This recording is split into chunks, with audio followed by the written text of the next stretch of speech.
So if you're new to selling on Amazon, you'll realize that there's so many different categories that it begs the question, which one is the most profitable category to sell on Amazon and which offers the least amount of headaches?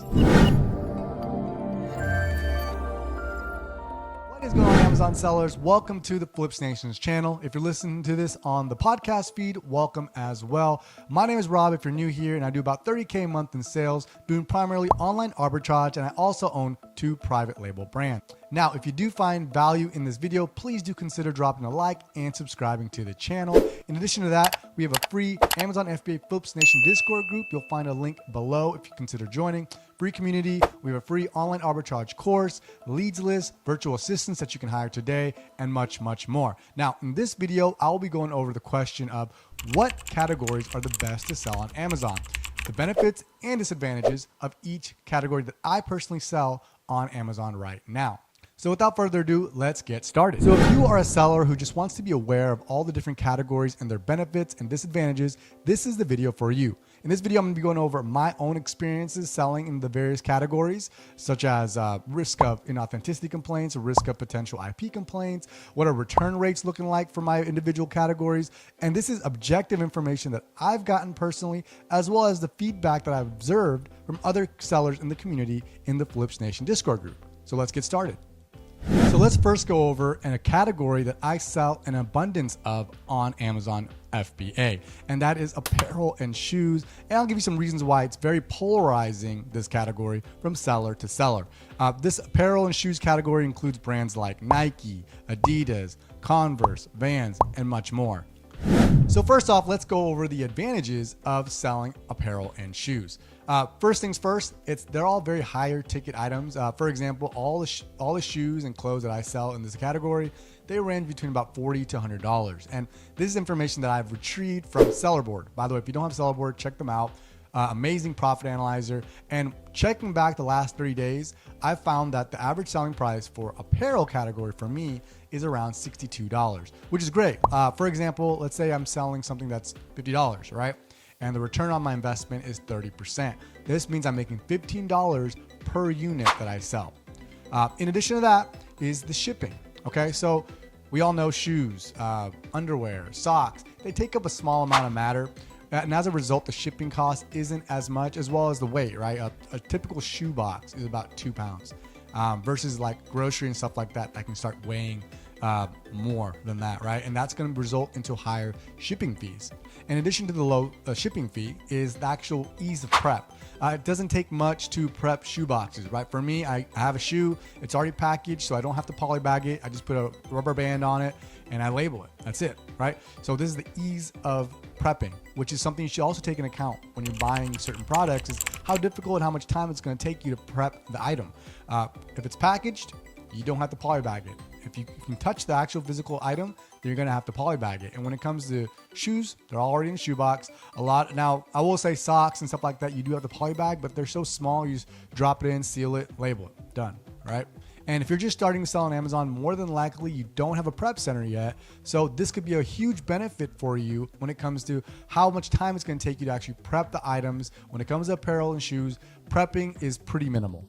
All right, so moving along with advantages in this category, you'll find that big name brands like Nike, Adidas, Vans, Converse, and whatnot, they do sell really quickly. Now, this is all based on a respective listings keep a chart, so make sure you check the numbers first. But generally speaking, you'll be able to find lots of listings with lots of sales. Why? Because customers want these brands. There's a high demand for these brands. In addition to that, you'll be able to find a lot of good sales on Nike and Adidas and whatnot. A lot of times this is in back to school demand, Q4 during Christmas time, but just generally speaking throughout the year, you'll be able to find a lot of clearance items of various online sites and even retail sites. I mainly do online arbitrage though, but I do know many people that find better discounts in stores, and most of the time you do find the bigger discounts in store, but I try to stay online and I still find great sales. All right, so moving along with the benefits of this category, big brands like Nike, Converse, Adidas, Under Armour, they do have a huge spike in demand. Why? Because customers really want these brands. So you'll find various listings. Generally speaking, you do want to check the Keepa data and the history of a respective listing. But generally speaking, most of these listings have high sale volume because of this high demand. So you'll be pleased to find that when you're selling these items, you'll be able to sell it pretty quickly. It's not going to be sitting for quite a while. In addition to that, you can find lots of good sales on these kinds of brands, both online and retail. Most of the time, you'll find better discounts in the store, but I generally just buy online, and even online, you'll find great clearance sales, and a lot of times they'll let you still use another discount on top of that, right? So whichever way you prefer, but most people that do go in store find better discounts, but again, I prefer to stay online. Moving on, you'll find that brands like Nike are not actually selling on Amazon, whereas other brands that we'll go over towards the end of this video, they do sell on Amazon. What is that? Why is that important? Because now you know that Nike is not going to give you an intellectual property complaint on Amazon because they don't sell on there. However, Amazon does sell certain products, so you just want to make sure you're not competing with Amazon on a listing, because Amazon does tend to take a lion's share of the buy box. Now, again, this is just from my own experience. I have not gotten any IP complaints from those mentioned brands. Maybe you've had different experiences, so if you have, please do drop me a comment below and let me know. And the last benefit of this category is obvious. They don't have any expiration dates, right? Like there's no expiration date on a sock, on a shoe, versus other categories that we'll go over. So you don't have to worry about sending something into Amazon warehouse and then one day it becomes unfulfilled. And that wraps it up for the advantages. Let's move on to disadvantages of selling apparel and shoes on Amazon. All right, so the first disadvantage we're going to talk about in this category is the fact that it's not an essential item. Meaning it's not an item like cereal, tissue paper, right? Some things that customers don't need in their daily lives. And as a result, it does tend to have a higher return rate than other categories. In the event it doesn't fit the customer, maybe it's not what the customer thought it would look like. So my average return rate for apparel is about 9%, and this is calculated from all my statistics in Sellerboard. And returns can really negatively impact our bottom line because for every return, there is a restocking fee that Amazon puts on your account. So you want to be aware and look at how much you're getting charged per return. And it might be a case where if your item is such a low selling price, it might be better for, instead of you getting hit with this restocking fee, that you have Amazon just dispose of the product. But just make sure you're checking what that fee you're accruing is. All right, so we cannot change that customer behavior, right? What we can change to mitigate this this negative effect of these return rates is our buying habits, our buying criteria, right? So I only purchase apparel that's over 35% ROI. And as a result, I offset this return rate and I'm profitable overall. All right, so moving along to the next negative impact of this category is the mass amount of counterfeits in the market. That's why you want to make sure to steer clear of buying apparel from resale stores or boutiques, mainly because if a customer does say that they think that your product is inauthentic and Amazon puts a flag on your account health where now you got to submit invoices, Amazon might not approve invoices from these stores that they deem are not authorized sellers. So even though the boutique that you're buying from or the resale store that you're buying from may be trusted in this community, in the eyes of Amazon's support staff, you have to understand they're usually not from the US, they're probably overseas. They're not going to look at these stores and think that they're legitimate stores. And as a result, they're going to deny your invoices. So just be cautious if you see a price that's just too good to be true, because inauthenticity complaints, if you get a lot of them, they will start impacting your account and you will be at risk of deactivation. And that's a word that Amazon loves to use, account deactivation. They'll use it so freely that it's just ridiculous. But if you do get too many of these inauthenticity complaints, you will get your account deactivated. So steer clear of that. But as long as you're buying from authorized online stores that you can show that you've been purchasing from them, you'll be fine. If you do get hit with one of these inauthenticity complaints, go over to the site. My site is below. Book a call with me. I've helped many members in our group help win these cases, but you have to make sure you're buying from an authentic store. And I can show you how to type up a good plan of action, some sort of document that most Amazon staff like to see when you're submitting these invoices. Sometimes they just don't want just a receipt or just the invoice. They want lettering. They want a full document telling them how you're going to take responsibility of this inauthenticity complaint and how you're going to take actions to circumvent getting another one. And yes, this does include eBay. Amazon does not approve eBay invoices. So I know a lot of people do buy on eBay and sell on Amazon. And a lot of people make a lot of money doing that, but there is a risk with that if you do get hit with the inauthenticity complaint, Amazon does not look at eBay's invoices as legitimate. So the next disadvantage is, just as there's a lot of demand for these products, you'll find out there's a lot of sellers on these listings as well. This can be a good and bad thing, right? The bad thing is if there's a new sellers on this listing, a lot of them are going to be trying to compete for the buy box. They're going to be dropping their prices. And if more people keep dropping their prices, the price eventually decreases and the listing tanks, right? So if that's you, don't do it. Just match the buy box. We're all going to get sales. The buy box will distribute evenly. Don't worry. So, but steer clear that prices might tank if there's much more sellers than the demand calls for. Now, in that same token, if I see 30 sellers, I'm like, but if there are 30 sellers on a listing, but the sales volume is so high, like 300 or something, you can still get contribution to the buy box. I have a whole video regarding how to win the buy box. I'll link that below. But for example, let's say there's 30 sellers, right, on a listing, but the volume, the Keepa shows that in the last 30 days, they've sold, that listing sold 200, 300. Let's say 300, right? So 300 sales in the last 30 days. There's 30 sellers. So in theory, each seller should get 10 sales per month, assuming everything stays constant, right? Assuming the demand stays constant. If there's a trend, maybe the trend spikes up and now sellers are selling more and they're getting out of stock quickly. But in theory, if the demand stays the same, the price stays the same, and there's 30 sellers and the volume is about 300 sales a month evenly, then it should contribute pretty easily. So don't just get turned off when you see a bunch of sellers. Do your due diligence, look at the analytics, look at the data, and see if it's possible for you to get a share of that buy box pie and some profit. And also, if you need help sourcing and even finding these kinds of listings and how to sell, I have a full video going in detail how I use SellerAmp, how I use Keepa to source products and find profitable listings where it's worth it to try to sell on a listing. And finally, the last disadvantage of this category, and we're going to harken back over to the counterfeit issue that I was speaking about. Just as there's a lot of counterfeits in the market, there's a lot of customers who will try some fraudulent tactics and claim that your product is counterfeit. And sometimes maybe they are legitimate claims. But if that does happen, again, you have to make sure your invoices are good. One thing to always make sure is whenever you're purchasing any product anywhere, that the billing address of that invoice or the receipt matches that address on your Seller Central account. Very important. The shipping address does not matter. So if you have a prep center, it's all good. But that billing address has to match your Amazon Seller Central account and the name and address, or Amazon's going to say, nope, this doesn't work. So make sure that. So yeah, I've gotten various times now where the customers tries to say that my product is inauthentic.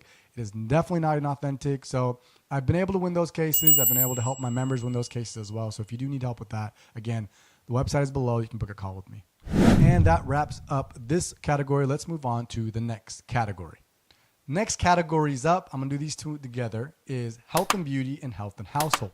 Health and beauty are things like skincare, hair care, while health and household are things like shampoo and conditioner. Okay, so based on which brand we're talking about in the health and beauty category, we can see some various benefits. So this is very similar to the apparel category. These beauty brands and whatnot are small, but they're also high in value. So we can see a high ticket item where we can generate a large amount of profit per unit in combination with a small item, meaning low shipping costs. And then in addition to that, if you don't have a prep center yet, you'll appreciate this very much because again, it's easy to prep. And a lot of these beauty products, they're small and they're already packaged. You can't touch the physical product, right? You can only touch the product packaging, which means you don't have to normally polybag this item. You can slap a label on it and you're good to go. So ease of prep, low shipping costs, and higher than average profit per unit comes with health and beauty. Now you can say the same things for certain products in the health and household category, but things like shampoo, if you're bundling them, they can start to get a little heavy. And then another health and household product essential, things like toothpaste, is small, but they're not really high in value. So you're not going to make a lot of profit per unit.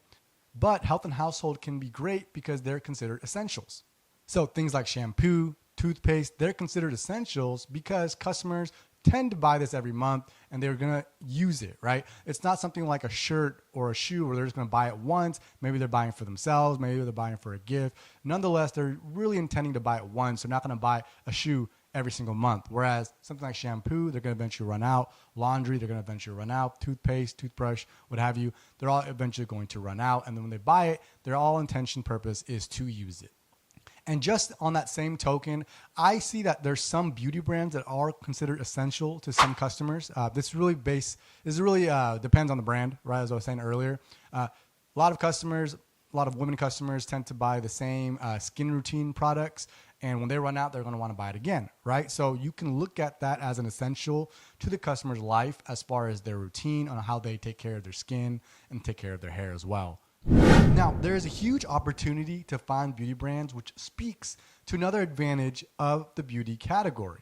There's such a wide variety of different beauty brands that it's surprising to me that every day I find a new brand. But it's not that surprising, because in actuality, that brand, that respective brand, probably has thousands, if not hundreds, of audience and customers within that niche that I just wasn't familiar with it because I'm just not versed in the beauty category. The point being, there's a huge opportunity, and it's very prevalent to find beauty products that are high value, low return rate, and you can sell these items for large profit per unit because of their high ticket price. So just get out and look around, source heavy, and you will find these beauty brands that are kind of low key to you and other people, but they all have huge followings that can lead to big sales, low key sales, and just giving you that competitive edge that other people don't have because they haven't found these beauty brands yet. Okay, so moving on to the disadvantages of these categories. So what I didn't know before jumping into this category of the health and beauty and health and households is that there's actually an abundance of counterfeits. Yes, so coming from the sneaker reselling community, I'm well aware that there's a bunch of different counterfeits and inauthentic sneakers. However, I found out the hard way that there are counterfeits in the beauty category. What you guys need to know is that Amazon has a program with a lot of beauty brands. It's called their transparency program. So what it is the brand gives only the authorized distributors or retailers a label, a transparency label that's unique to them. So when Amazon receives your inventory, they're going to check to see if you have those transparency labels on your items. And if you do not, right there, they're going to flag that it's inauthentic, and they're going to give you a flag on your account. So it doesn't even take a customer to make this complaint. As soon as they find a unit that has no transparency label, they know right from the jump that you are selling counterfeit because the legitimate units all have transparency labels from the brand.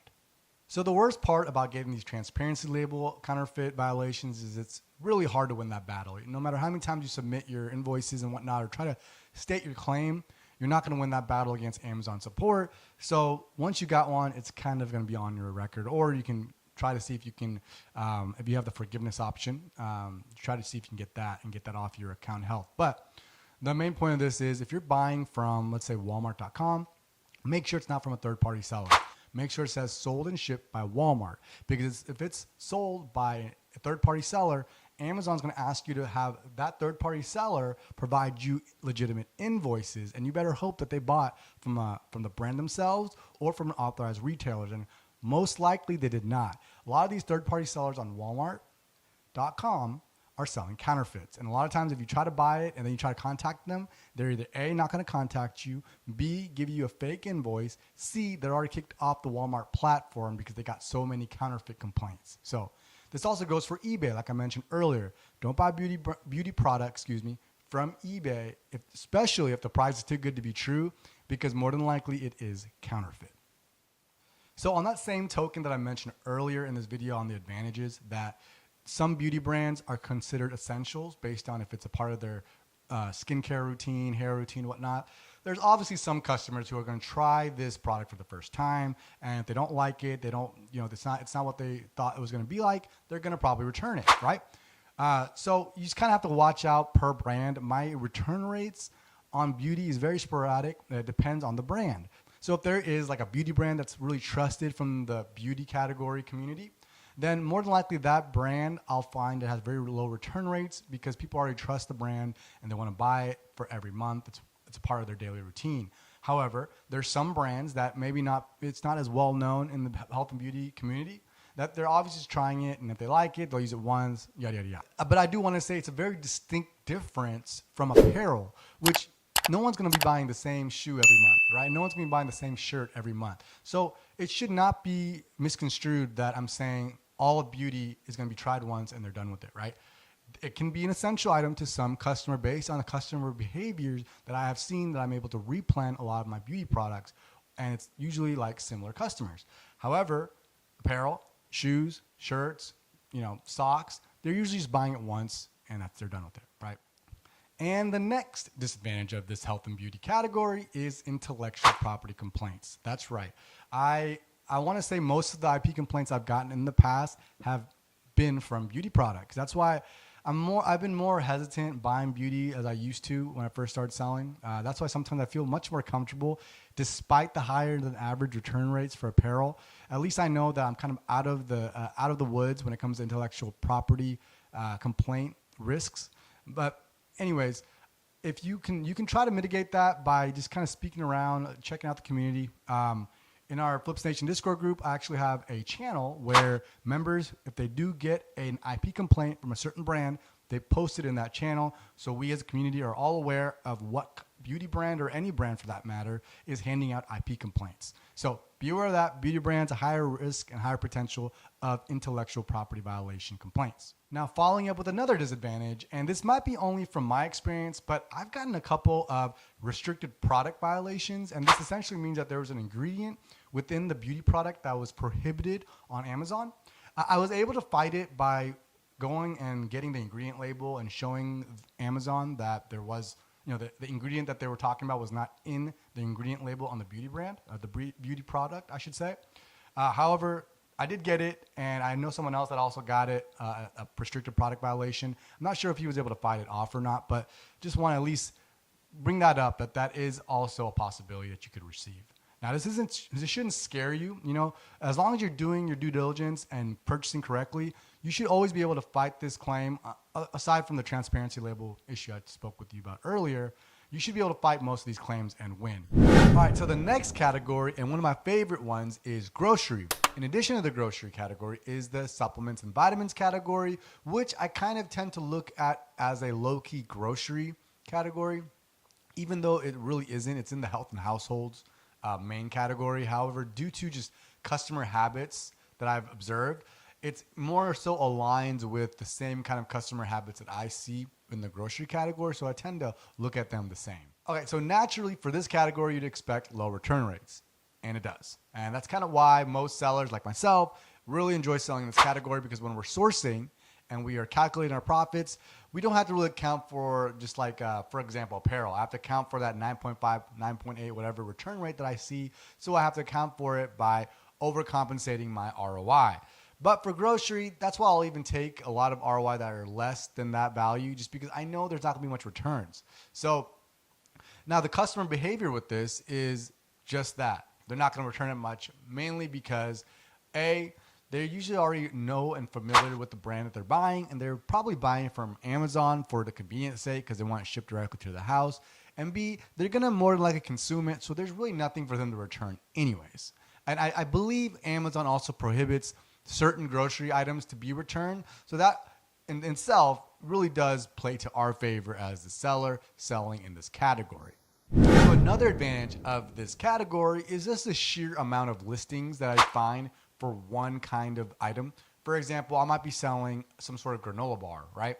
Well, customers like to purchase in varieties of these kinds of granola bars, so you'll find maybe one listing of granola bar A. There'll be another listing with granola bar A, but then another flavor of B. So you'll see that there's different kind of bundle options, and just the sheer amount of different listings that you'll find with one item just gives you a huge opportunity per item, per brand within this grocery category, excuse me. Following up with that, earlier in this video, I've expressed my concerns with counterfeits of various categories. You're not going to find many counterfeits here in this category, which is great. So when you're sourcing, not only do you can eliminate the thought of all the refunds, you can also eliminate the fact that you're going to be, you have a higher risk of inauthenticity items. In addition to that, there's much more replenishable instances in this brand because a lot of customers want to buy the same type of product, type of food every month or even every other week. I know myself, I buy the same kind of drinks, coffee, pretty much every 3 weeks on Amazon. And you'll find there's a lot of customers with that same type of behavior when it comes to their grocery item. And just so if you don't know what replenishable means, essentially, let's say you buy an item, let's say you buy 40 units of an item on the 1st of March. Well, in 3 weeks, you're going to go out of stock because customers are purchasing and consuming your item. Especially if it's in the grocery brand that we're discussing, they're going to want to buy it again, right? So you want to go and replenish that item and buy more stock and restock your item before you get sold out. So now you know that you're able to buy something pretty much every month, and hopefully the listing doesn't tank or anything like that. So you're able to profit on that exact ASIN every single month. And that's why it's so worth it to spend hours sourcing. If it does take you hours, because you find that one ASIN, and might have taken you a couple hours to find, but the luxury of being able to sell this item every single month, and you'll have this pretty much for the life of the listing, is invaluable. And that's why it's always worth taking that extra time to find very profitable and unique ASINs to add to your profitable catalog. All right, so now I'll go over the final category, and that is something I don't sell too much of actually, and that's toys and electronics. I will sell a lot of toys during Q4, mainly because of the sheer volume that's being purchased, and a lot of times people are buying them just as gifts. So I think it helps with the return rate, knowing that someone's buying it as a gift. So more than likely, they're not going to try to return that item because it's already gone to the person who's receiving those gifts. So that is the first advantage. And I will say, if you do a lot of retail arbitrage, you'll be able to find a lot of these toys on clearance, because a lot of times when you go to retail stores like Kohl's, Target, Walmart, the biggest thing that's in that clearance aisle is toys, and a lot of them are discounted heavily, especially during Q4. Again, I don't do a lot of retail arbitrage. I did do a little bit last Q4, but I might do it again this year. But if you are starting out and you want to find really profitable items because you have a low capital, which means you want to find items that have high ROI, so you can stack your capital and let it go quickly, then in that situation, then going into the stores might be much more advantageous for you, and I highly recommend doing that. And just so you all know, last Q4, selling toys during Christmas time was really profitable, and my return rate, I thought it was gonna be high. I did think it was still gonna come around by January, February. People might not like their gifts, or they give their receipts back to whoever gave them the gifts, but that was really not the case. My return rate for toys, from what I sold during Q4, when I checked, average return rate was 5.2%. Not bad. Now, for those that will sell toys year-round, you're probably going to have a higher return average. Maybe not. I don't know. I don't have that experience. So let me know in the comments, for those of you that sell toys year-round, what's your return rate looking like? And speaking of toys, if you do need to get ungated in Legos, I do have an ungate video down below. Check that out. Really easy to get ungated on Legos, and one of the best things to find during Q4 on sale. In addition to that, all the prices for Legos usually goes up. I had a Lego product that I was selling a lot of in last Q4. I just checked it. The price on there now has exploded. It's probably because they stopped selling that Lego set. I know a lot of people that do the Lego investing. I don't, unfortunately, but I probably should. So a disadvantage of toys is kind of a lot of what you'd expect. People return it because of broken parts. They might have bought it as a gift for their kids. Kids didn't want it, so they'll return it back. So just higher than average return rate. But again, it's kind of the same thing as apparel. You can find these Lego sets and different toys with a really high ROI in stores, especially during Q4, but just in general in the clearance aisle. So it might be worth it to you to find certain toys with a really high ROI to offset any fees that you accrue from returns. Next up is electronics. Again, something I don't do too much of, but I do sell it here and there. Again, I get returns of people explaining to me that it's not working correctly, yada, yada, yada. My private label brand's actually in electronics. However, it's not really as dependent on electricity as much. So our return rate is 5.2%, but I believe that's below average than what most people that sell a mass amount of electronics do. I do know a lot of people that sell consumer electronics, and that's their bread and butter actually, and that they do really well. So there is a lot of brands within the electronics subcategory that probably do very well. I just probably haven't found them all yet. My whole theory is to go deep on things that work for me. And the first three categories I mentioned have worked for me very well. So I've been kind of just going deep in those categories. Now, when I mean deep, I do also stay wide, right? Like I get a bunch of different brands. I don't just go deep on just one specific brand. But the first three that I've mentioned in this video is really what my business is catered around. But yeah, I just haven't dove deep in electronics. If that's something that you're familiar with, maybe you're much more familiar with electronics than I am, and you're just starting out, maybe that's the way you want to go. I'm not too sure about what kind of IP complaints and stuff like that are how prevalent it is in the electronics category. I would imagine a lot of electronics do have risk of intellectual property complaints. If you have any question regarding that, join the Discord group and ask me. I can kind of get some answers for you. But as far as toys and electronics, again, I don't do it as much as the first three. That's why I had a lot of information of the first three categories. But do your homework, do your due diligence, and see what you can find. Let me know in the comments if you have any info for me. All right, guys, so that was all the advice that I could give based on my own experience. Just to reiterate something, I really want to drive this home is if you're just starting out, don't just start looking at all these different categories at once. Start with one category, get familiar with it, preferably a category that you're already familiar with. Example, when I came in, I started only selling shoes because I came from the sneaker reselling community. So I was really aware and familiar with all the different brands within the shoe category. Then I started branching out to beauty. And that's when our leads list comes in handy. We give out leads to really beginner-friendly sellers as well, and it exposes them to different brands. So if you're interested in the leads list, it's a great value.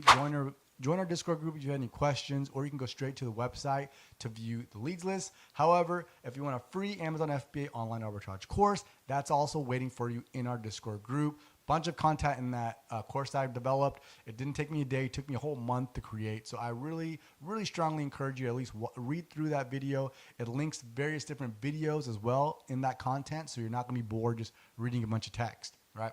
So anyways, if you did find this video helpful, drop me a like, drop me a comment, consider subscribing. If you're listening to this on a podcast feed, drop me a 5-star rating.